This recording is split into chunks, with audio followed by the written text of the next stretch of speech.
Hello everyone, Spartan Bodhi here, and yeah, time for another video. Today we're talking about one of the most exciting things about Dungeons & Dragons, and that is gaining new power. I think this video is going to be a lot of fun, and when we get to the feats section, I'm going to give you some of my favorite feats and how to capitalize on them based on certain class choices or to combine them with other feats in order to make your character awesome. So, let's go right ahead and jump on in.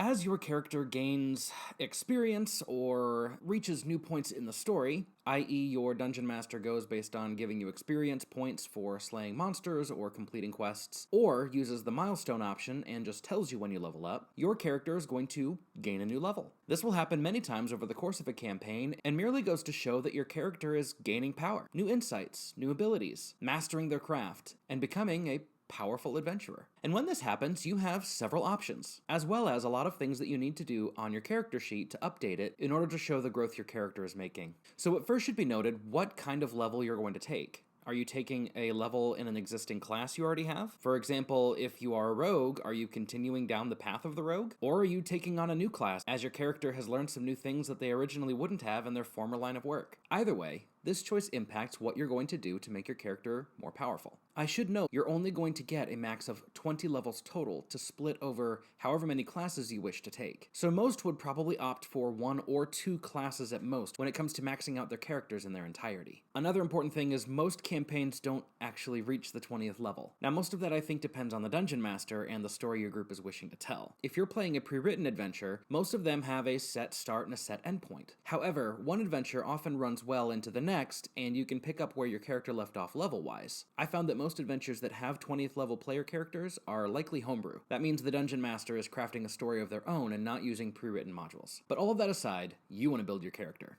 So, let's level them up. We'll get the multi-classing out of the way early. If you're taking a new level in a class, then you will start effectively multi-classing. Multi-classing rules are stated in the start of the 6th chapter of the Player's Handbook, and that's where we're going to be spending most of our time, as this is also where you would find the feats section of the book. So, based on the class that you are taking, there are certain requirements before you can take a level in that class. For instance, paladins are required to have 13 strength, or wizards need to have 13 intelligence. So check in that area to make sure that you actually qualify to take this level before you end up putting it on your character sheet. If you're using a digital online toolset like D&D Beyond, those options are going to be grayed out for you until the requirements are met. Now let's say that you meet all the requirements and you decide to take that level. You're going to roll the hit dice of the new class that you're adding on. Let's say that you're a barbarian, but instead of continuing down the path of the barbarian, you're taking a level in fighter. Instead of rolling the d12, you're going to roll the d10 for your hit dice for this level. Or perhaps you're a fighter dabbling in the arcane arts and you've decided to take a level in wizard. In this case, instead of taking a d10 for hit dice, you're going to roll a d6. I should also note that on page 164, there is also a list attached to every single class in terms of the new proficiencies you will pick up upon multi-classing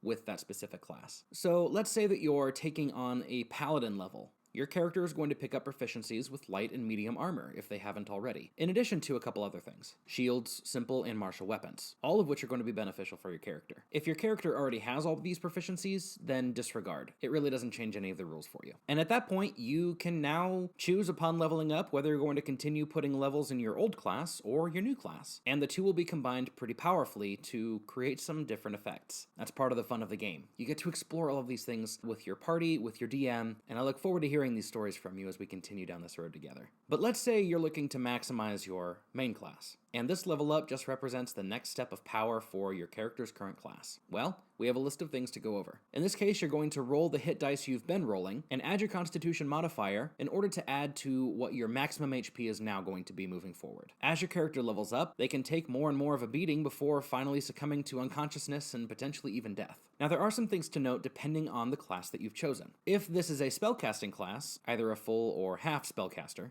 you need to check and see if any of your spell slots increase, or if you've gained access to new levels of magic entirely. Remember, we still have the spellcasting video ahead of us in the future, but I can touch on spell slots here and help you get an understanding of what they are before we actually cover them in their entirety in the spellcasting video. The amount of magic a character can cast in a day is represented by the spell slots available to them. A lower level wizard is not going to be able to cast as much magic as a higher level wizard, and the maximum level of spell they can cast, which would be the amount of power power their spells can contain is going to be lower than a more powerful wizard. Once your character has cast all their spells for the day, they have no more access to magic. I like to think of this as some sort of exhaustion, in which their bodies or minds physically or mentally cannot handle producing any more magic. Once you're out of spell slots, you cannot cast more until after completing a long rest. So, leveling up means you have more magic that you can cast before you are needing to take a long rest. This is good for your character. Now, in terms of the level of the magic you cast, every odd level for a full-time spellcaster, which would be cleric, druid, bard, wizard, sorcerer, is going to mean that they actually gain access to higher levels of magic. So a wizard that is first or second level can only cast first level spell slots. A wizard that is third or fourth now can cast second level spell slots, and so on and so forth, until eventually unlocking the maximum level of magic at level 17, which is 9th level spellcasting. Every time your character levels up, they either are going to pick up new spells or gain access to new ways of casting those spells, i.e. higher levels of magic, and an increased number of spell slots. But maybe you're not a spellcaster. Perhaps you're a rogue. Rogues at every odd level are going to pick up an additional d6 to add to their sneak attack rolls whenever they successfully land them, which makes them just that much more deadly in combat. Happy hunting, rogues. Or let's say you're a monk. Monks gain an additional key point every time they increase their monk class level, and the total number of key points they have is equal to their current monk level, which also means they're going to see some increased power in combat. This might mean more flurries of blows, or potential rounds in which they can take patient defense. Maybe you're a fighter class, and at the 5th, 11th, and 20th levels, fighters are going to get more attacks that they can land per attack action, so make sure you're keeping track of that. Each class is additionally also going to get new class features as they level up that pertain specifically to that class. So the more levels in Rogue you take, the more rogue abilities you're going to have. The same can be said of every other class. And at certain levels, you will actually get subclass features instead of base class features. For instance, all rogues get evasion at 7th level. However, at 9th level, a rogue is going to get a special ability based on the subclass or archetype that you've selected for your rogue. And all of these things are spelled out for you within the class features. But as we level up, it's good for us to look ahead and see what's coming our way so that we know what choices to make in regards to the class that we're selecting. Multiclassing means that it takes longer to get to those special abilities, so make sure you're balancing out all the pros and cons when it comes to selecting the level that you're going to take upon leveling up. The next thing we'll want to do is check and see if your proficiency goes up. We've talked about proficiency quite a bit, and as a character starting out at level 1 or 2, you're going to have a +2 proficiency. Now again, this simply means how well your character is trained in something, and a nice little bonus to add in the event that they are trained with a weapon, or a skill, or a saving throw. And upon reaching the 5th level, that proficiency bonus is going to increase to a +3. So let's say that we have a rogue who uses the stealth ability to sneak around. If that rogue has an 18 in dexterity, and proficiency with the skill, then they're going to be sneaking around with a +6 to their d20 roll. However, at 5th level, their proficiency goes up by an additional 1, which means that +6 now becomes a +7. You follow what I'm saying here? This is why we need to be checking to see when our proficiency goes up, because all of our attacks, all of our saving throws, and all of our skill checks are also going to go up by 1, respectively. So this happens at 5th level, 9th level, 13th level, and 17th level, for a total of a +6 with our proficiency bonus. Now I should say that proficiency is not specific to a specific class, but rather is determined by our total class level. So if you are multi-classing and have 2 levels in Rogue and 3 levels in Fighter, you have reached level 5 overall, and your proficiency absolutely increases at that time. And on to the last point, which is where we're going to be spending the bulk of our time for this video. Within your selected class, at 4th, 8th, 12th, 16th, and 19th levels, you are going to have access to an ability score improvement. Or, if your DM allows them, to take a feat instead. Now, this is the FEAT feat, or feature, that we talked about so often in videos leading up to this point, and it's about time we understand what some of them do.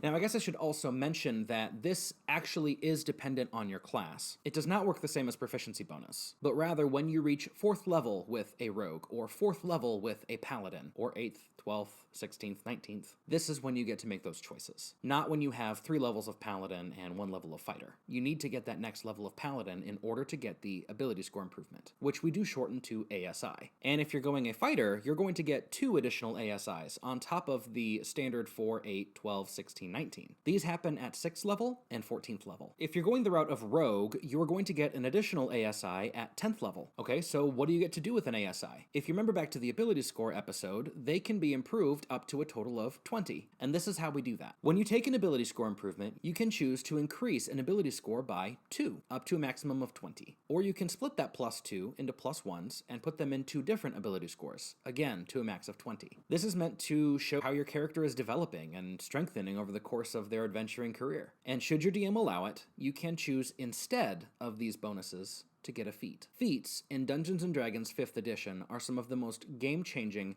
and powerful abilities that you can gain. When selected carefully, these can enhance your adventurer from Folktime Hero to Deadly Warrior. So if you want to follow along, we're in Chapter 6, specifically on page 165 of the Player's Handbook. Now I must remind you, I'm only delving into the Player's Handbook for these feats at the time. There are a lot more available based on the kinds of books that you've purchased over your gaming career. But for those who are wishing to learn the game, I wanted to keep it to the PHB. So yes, I know there's some other amazing feats out there. Don't yell at me just yet. We'll get there. Now, rather than go over every feat in exhaustive detail, I thought that I would pick out some of my favorites and let you read some of the others in order to come to your own conclusions. In addition to what these feats are, I'll also give you a couple of thoughts on maybe how to maximize these feats or use some of your other class options in order to get the best out of them. And know that you're only going to get a select few while you are adventuring, so make sure these choices are exactly what you're wanting. You might want to work with your DM to maximize your character, or if you just like how it works in the story, go for it. But again, make sure that you're paying special attention to what these feats do and how you're employing them. In alphabetical order of some of my favorite feats in the PHB. Alert. You gain a +5 bonus to initiative. You cannot be surprised while you're conscious, and other creatures do not get advantage on attack rolls against you as a result of being unseen by you. The alert feature is incredibly useful as a defensive measure, as well as offensively with that +5 to initiative. If you remember, we talked a little bit about initiative in a prior video, however, I'll go over it again here. When combat starts, the DM is going to ask everyone to roll initiative. Your initiative bonus is your dexterity score modifier. You're going to roll that d20 and add your dex mod, and that's going to tell you where you go in the order of combat.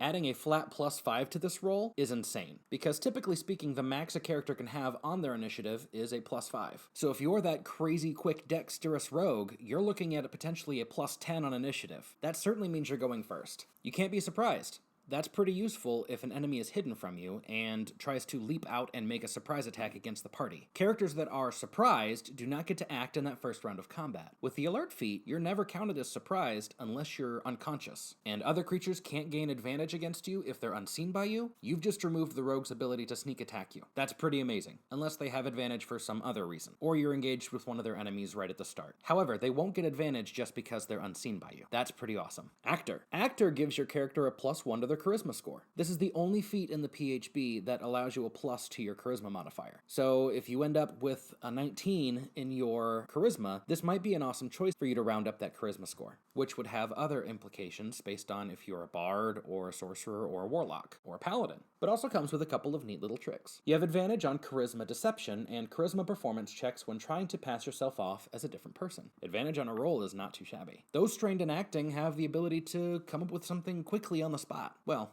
so long as they don't suck at improv, because that's kind of what this ability is all about. Your ability to improv as someone else. And lastly, you can mimic the speech of another person or sounds made by other creatures. You must have heard the person speaking or heard the creature making a sound for at least 1 minute. A successful wisdom insight check contested by your charisma deception check allows a listener to determine that the effect is faked. However, this also can be synchronized with the bullet point prior, meaning that any deception or performance checks when trying to pass off as a different person are made at advantage. That's pretty dope. So whereas, yes, they can try and see through your facade, you have advantage. They do not. Now think about how you might maximize this with a spell called Disguise Self. Disguise Self allows you to actively alter the appearance of your person. Your actual body doesn't change, but how it looks changes. So instead of just pretending to be someone else, you can look like and pretend to be someone else. Need to find your way into that ball or gala? Do you need to get access to someone's office or records? Far better than climbing through the window, maybe you just want to sneak in looking like they do. And when asked, you can sound like them too, so long as you've done your homework. This creates for some memorable stories at the table, and is a lot better than just slaughtering everyone so that you can go in and do what you want to do.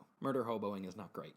don't do it. Now, I think one of my favorite ways of going about this might be with one of the Warlock traits. Warlocks gain an invocation early on called Mask of Many Faces. If they choose this and also take the Actor feat, they can cast Disguise Self at will without expending a spell slot, meaning that they can change their appearance at the drop of a hat and pretend to be someone else. If you're a Warlock trying to make your way through the city without being seen, my hat's off to you, friend. It's probably going to be way easier than it is for anyone else. Next up is a feat called Elemental Adept. When you gain this feat, choose one of the following damage types: Acid, Cold, Fire, Lightning, or Thunder. Spells you cast ignore resistance to damages of this selected type. In addition, when you roll damage for a spell you cast that deals damage of that type, you can treat any 1 on the damage die as a 2. You can take this feat multiple times. Each time you do so, you must choose a different damage type. So, let's say that you, for some reason, really like fire for your character, and unfortunately, a lot of monsters in the game have resistance to fire, meaning that any fire damage they take, they have it coming in. Well, if you must, you can take this feat and remove their resistance entirely when it comes to the damage that you do against them. Now, the prerequisite is that you can cast a spell in order to take this feat, so make sure you have that ability before you end up taking this feat for yourself. Just think about the opportunities before you to ignore a creature's resistance to fire damage if you yourself have the Elemental Adept with fire. Plus, any 1s cannot be treated as 2s, which granted isn't great, but still, extra damage is extra damage. When getting down to those last few precious HP at the end of the fight, if they only have 3 HP left and your character didn't take this and cast 3 fire spells, maybe this would have made the difference. Who knows? Hard to say. Next on the list is Great Weapon Master. On your turn, when you score a critical hit with a melee weapon, or reduce a creature to 0 hit points with one, you can make 1 melee weapon attack as a bonus action.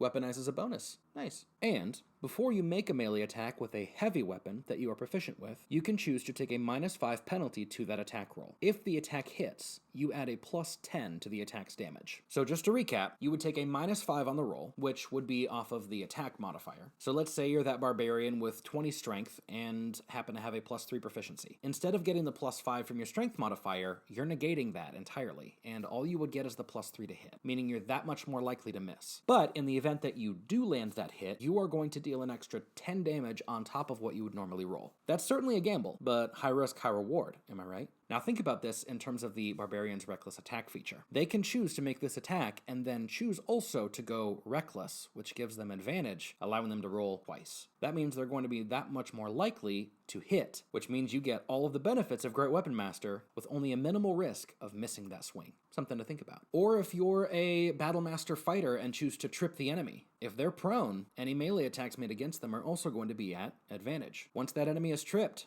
now is the time to bring in those Great Weapon Master strikes. Heavy Armor Master. In order to take this, you must be proficient with heavy armor. Increase your strength score by 1 to a maximum of 20. While you are wearing heavy armor, bludgeoning, piercing, and slashing damage that you take from non-magical weapons is reduced by 3. This is just free HP. Every time you take an attack from a weapon that is non-magical, you get to reduce the incoming damage by 3. So after 5 strikes, you will have saved 15 HP, which is pretty awesome if you are an upfront fighter or a support class, maybe a cleric that's up in the thick of things. Either way, this should certainly be an option if you're going to be surrounded by minions and large hordes of enemies. All the more reason to be upfront and helping to save your backline, the powerful wizard who's going to cast Fireball and kill a bunch of those goblins in one spell. You get to be the bulwark in front of them and also save a lot of HP doing it. 2 thumbs up for me.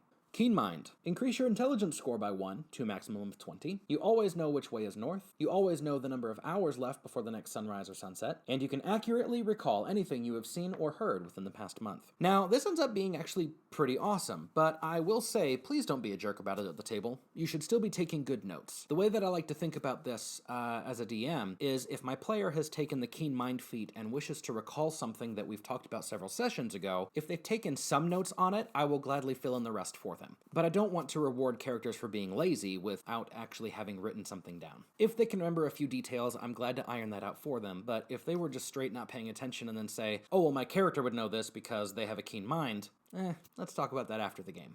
Maybe there's something we need to work out. Otherwise, this ends up being an incredible feat that not only it raises your intelligence, but also gives you some decent understanding when it comes to survival. Knowing which way is north means you might know how best to get back to town if you're able to look at a map. I might consider giving you and the ranger some advantage on a survival check to get back into town if you, as the high intelligence character, are good at reading said map with Keen Mind. Always knowing the number of hours before sunrise and sunset is? Okay, not super high an advantage, but it does allow you to know exactly what you're working with in terms of how long it would take to secure an area for bedding down for camp for the night, or perhaps you're fighting a creature that is vulnerable to sunlight, and all you need to do is outlast them. Maybe at this point, knowing that running and having them pursue you rather than staying and fighting might be advantageous because all you need is 2 more minutes, which would be 20 rounds of combat, or a nice little chase scene that all of a sudden forces this vampire or shadow demon to no longer be able to pursue you because of the sunlight that now prevents them from moving. Next on the list is Lucky. You have 3 luck points. Whenever you make an attack roll, an ability check, or a saving throw, that's pretty much every roll in the game, you can choose to spend 1 luck point to roll an additional d20. You can choose to spend 1 of your luck points after the roll of the die, but before the outcome is determined. You choose which of the d20s is used for the attack roll, ability check, or saving throw. In essence, you're getting 3 chances for advantage at any point in time during the day. You can also spend 1 luck point when an attack roll is made against you. Roll a d20 and then choose whether the attack uses the attacker's roll or yours. If one or more creatures spends a luck point to influence the outcome of a roll, the points cancel each other out and no additional dice are rolled. You regain your expended luck points when you finish a long rest. So not only is this a potentially awesome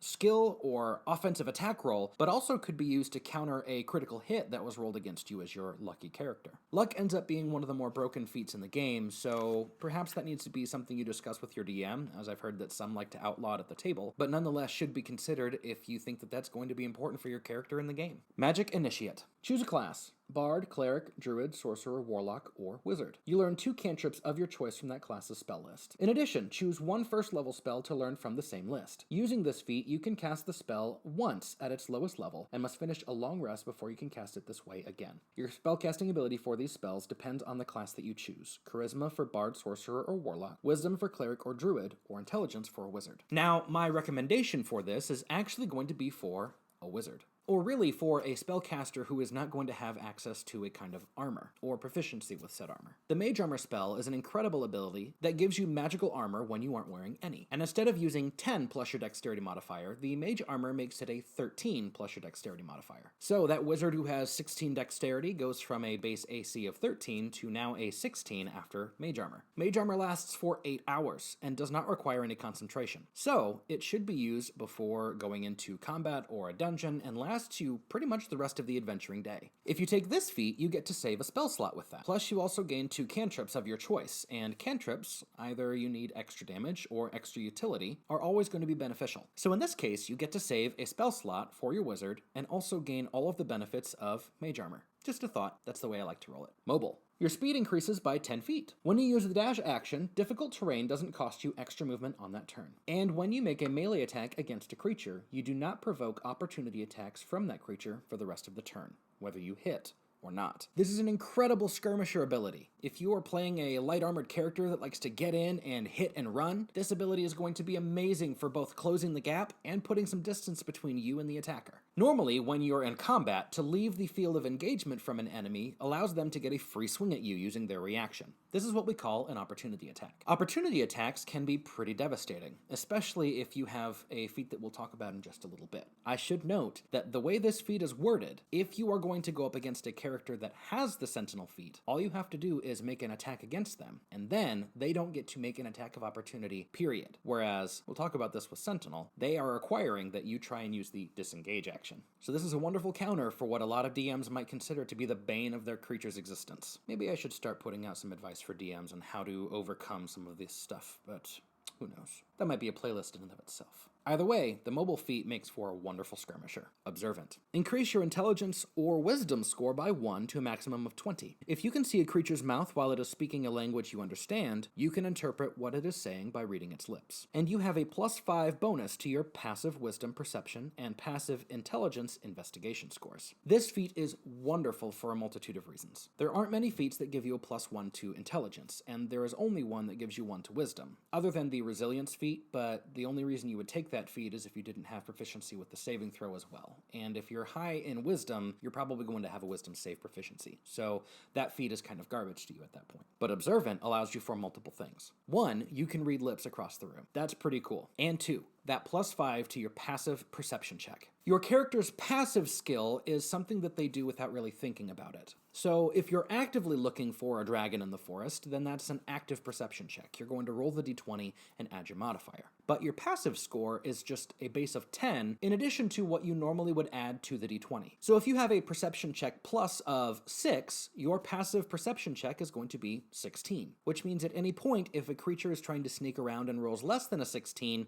your character naturally picks up on that, without actually having to look around actively for it. This feat adds 5 to that passive check. So that passive perception check of 16 is now a passive of 21. Good luck on most things sneaking up on you. That's actually super helpful. Passive investigation works the same, but might be more along the lines of your wizard or rogue picking up on some unusual detective level stuff without actually having to make a roll for it. Just something they're naturally inclined to do, Sherlock Holmes style. Again, super helpful, and hopefully your DM has written down what each of your passive scores are so that they can actually go about giving you these advantages when they actually apply. Polearm Master. When you take the attack action and attack with only a glaive, halberd, or quarterstaff, and now spear, because spear has been added in as part of the errata, or corrections made to the rules, you can use a bonus action to make a melee attack with the opposite end of that weapon. This attack uses the same ability modifier as the primary attack, and the weapon's damage dice for this attack is a d4, and it deals bludgeoning damage. So having a weaponized bonus action can be very nice, especially at low levels, but the real trick here is in the second bullet point. While you are wielding a glaive, halberd, pike, or quarterstaff, other creatures provoke an attack of opportunity from you when they enter the reach that you have with this weapon. If you remember from the last episode, we talked about reach weapons, which would be pikes, glaives, halberds, quarterstaffs, which allow you to make an attack an additional 5 feet away, which means you're not directly engaged with that person or monster in combat, unless they have a reach of 10 feet as well. But with a Polearm Master feat, you get to make an attack of opportunity when a creature enters your 10-foot reach instead of 5-foot reach. And typically speaking, attacks of opportunity are not made when a creature enters your field of engagement, but rather when they're leaving your field of engagement. Which means that we're going to be looking for some wonderful synergy with the very next feat, Sentinel. When you hit a creature with an opportunity attack, that creature's speed becomes 0 for the rest of the turn. That's right, they can't move anymore after you land a successful attack against them with Sentinel. Creatures provoke opportunity attacks from you, even if they use the disengage action before leaving your reach. Now, when we get to the combat episode, the disengage action is one of the actions we can take to completely avoid attacks of opportunity in the first place. That means we're actively dodging out of the way in order to prevent someone from swinging at us while running. This does take your action. However, it does mean that you're not going to be pinned down if a creature is trying to deal extra damage. So if you're on death's doorstep and need to run as quickly as you can without getting hit, the disengage action is a wonderful choice. The danger comes in if that creature should have the Sentinel feat. Someone with Sentinel means that they completely disregard your disengage action. They get to make that attack anyway, which is an interesting point moving back to the feat that we were talking about with Mobile. The Mobile feat actually prevents an attack of opportunity in the first place. It does not act as a disengage, so the Mobile feat is the trump card versus a Sentinel defender. Lastly, with Sentinel, when a creature within 5 feet of you makes an attack against a target other than you, and that target doesn't have this feat, then you can use your reaction to make a weapon attack against that attacking creature. Now, I will point out, that language there does not mean an attack of opportunity. If you do that during the creature's turn attacking a friend, that creature still has all of their movement. It's not until they go to leave that you actually get to zero their movement and pin them down in place. Now, in terms of the synergy between the two, let's say that you have both Polearm Master and Sentinel. Polearm Master says, you get to make an opportunity attack when a creature enters the reach you have with your Polearm Mastery weapon, so 10 feet of range. Stack that now on top of the 0 speed of a Sentinel attack, and that creature is stuck 10 feet away from you. Most melee weapons have a reach of 5 feet, meaning that you have just completely nullified their ability to get in close and seal the deal when it comes to swinging all of their weapon attacks against you. Now, those are some nasty tactics to employ, especially if you have a way of giving yourself some sort of advantage on that attack. Perhaps you're a barbarian and go reckless, or you're a Oath of Vengeance paladin and have sworn your Oath of Enmity against them. All of these things are going to make for a brutal onslaught of attacks against this enemy that is going to be helpless to get in and actually close the distance to you. So use it wisely. That one's free. Actually, no. Subscribe and like. That's the cost. Like and subscribe. You may use that information as you wish at the table. Who am I kidding? Do what you wish. Now, I skipped over this one to get the clarity on both of those together, but we're going to go back to Ritual Caster. There's a lot of text here, but pretty much what it allows you to do is have yourself a nice little No, I've got a Christmas song stuck in my head now. Pretty much what this feat boils down to is the ability of your character to now cast certain spells that have the ritual tag. Ritual spells, as we'll cover more in the spellcasting video, allow your spellcaster to, instead of using a spell slot, take 10 extra minutes on top of that original casting time and save the spell slot while still getting that magical spell into effect. All this is incredibly useful when it comes to setting up camp or creating an alarm, casting Detect Magic in order to look for magical elements of the room around you or a secret door in the dungeon. Who knows? Perhaps if you're out of spells or don't have them in the first place, the ritual caster allows you, so long as you have just a base of 13 intelligence or wisdom, to cast those spells taking 10 minutes longer than normal. This is not a combat thing, it serves no benefit in combat, but has everything to do with some exploration stuff outside of combat. Very useful in the right hands. I've used it many a time. 2 more. Sharpshooter. This would be the great weapon master of bows. Attacking at long range doesn't impose disadvantage on your ranged weapon attack rolls. Oh yeah, that too. Remember when we talked in the equipment episode about how a ranged weapon had 2 different numbers attached to it? The first was the normal range for that weapon, and the second number was the long range. When attacking at long range, normally that would impose some sort of disadvantage on the attack. But with the sharpshooter feat, now you can attack at long range without suffering any disadvantage. That's pretty awesome. Hello 600 feet with longbows. Second bullet point. Your ranged weapons ignore half cover and 3/4 cover. Cover is something we'll go over in the combat section, as again it has everything to do with being in combat with an enemy. But if an enemy is posted behind a wall or a shrub, they're going to have some sort of cover, which is going to improve their AC. If you have the sharpshooter feat, you ignore any AC benefits that character has from half or 3/4 cover, but not total cover. But at that point, they can't see you anyway, so you're not likely going to be able to see them. And lastly, before you make an attack with a ranged weapon that you are proficient with, you can choose to take that -5 penalty to the attack roll, and add a +10 to the damage if you are successful in the hit. Pretty awesome for stacking on that damage, especially at range, which is a huge benefit to the rest of your party. Alright, and lastly for my favorite feats of the player's handbook, Warcaster. You have advantage on Constitution saving throws that you make to maintain your concentration on a spell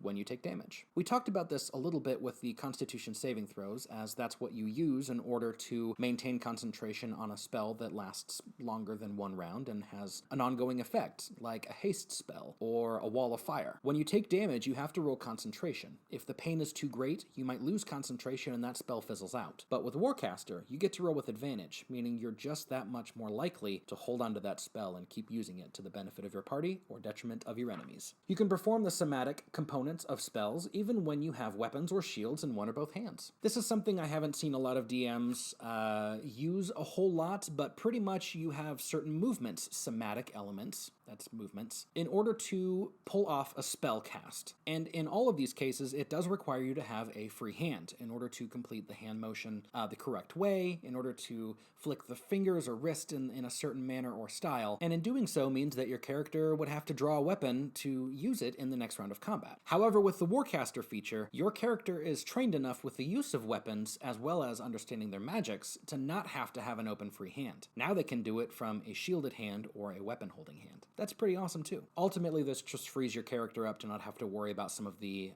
action economy when it comes to stowing and drawing weapons, which I don't think a lot of DMs enforce anyway, but this is just a nice way of handling all of that without any extra fluff. And when a hostile creature's movement provokes an attack of opportunity from you, you can use your reaction to cast a spell at the creature rather than making an opportunity attack. This spell must have a casting time of 1 action and must target only that creature.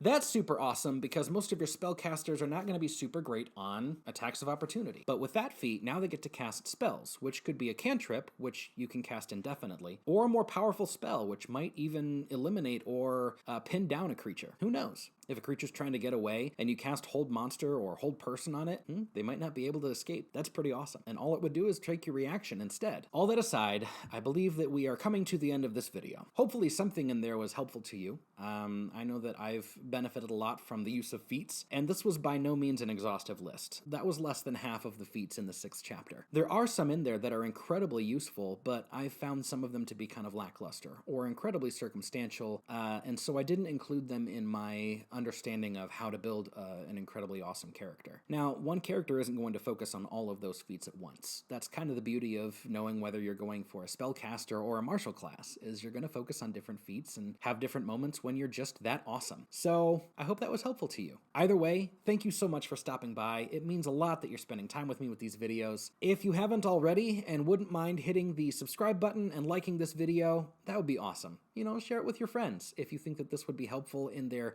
designing or powering up of a character. This has always been one of my favorite parts of the game, is understanding what new abilities my character gets when they level up. It just makes you feel kind of boss. So that being said, here's to every adventure that you have and have to come. Adventure is calling, friends. Are you listening?